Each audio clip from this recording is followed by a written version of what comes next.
constituency. Mr. Speaker, sir, I'm from Abia State.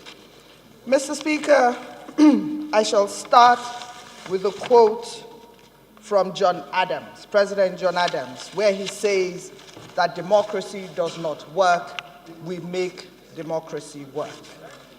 And so, Mr. Speaker, sir, our democracy, like all other democracies, are fragile. And our modern-day democracy will expect difficult challenges like all democracies around the world. Our modern-day democracy will face challenges like fighting terrorism, adapting to globalization in an aging society that has over 70% of its demographics between the ages of 18 to 40. Mr. Speaker, in our particular circumstance as a country, add that to dwindling oil prices, the cries of resource control, mumblings of secession and marginalization, increased insecurity and despondency amongst the populace. Mr. Speaker, we as a government have the added charge to work harder to make our democracy work. But Mr. Speaker, sir, for us to say that, as a country, it is imperative that while we celebrate our democracy, we realize that for us to go forward in what has come from a fledgling democracy to a nascent democracy to a democracy, that we must rebuild our democratic institutions.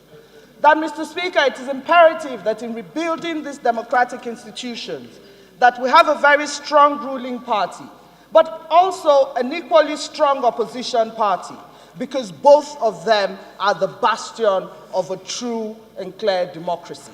Mr. Speaker, sir, it is imperative that our judiciary is more independent than it has been, that the legislature is indeed stronger, more independent, more committed to the collective will of the critical mass of the Nigerian people as whose pleasure we serve. That every day as we say our prayers, that we're constantly reminded that we are only here because we hold the power of the people, and that the power of the people is greater than the people in power.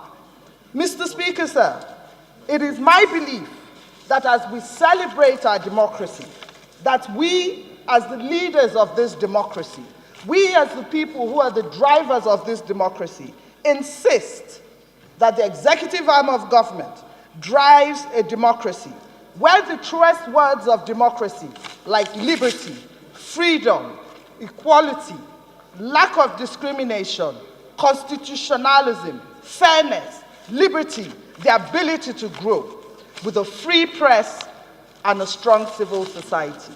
Only then, Mr. Speaker, sir, can we as a people say that our democracy is actually growing. And so as we hope and we pray that Nigeria continues to see a stronger, deeper democracy, where everybody is included, where the minority voices are heard, where everybody feels that they are part of this country, then we can also subsume the little things, the infinitesimal things that divide us at the altar of the things that hold us together. Having said that, Mr. Speaker, sir, I pray that as we believe that, as my colleague said, that democracy is the best form of government, that we will do our part, and that the Nigerian people will also do their part, because only then an educated Nigerian populace will strengthen and work together with the leadership to ensure that we have a democracy, because there is absolutely no choice, no different, no other alternative to our democracy. Thank you very much.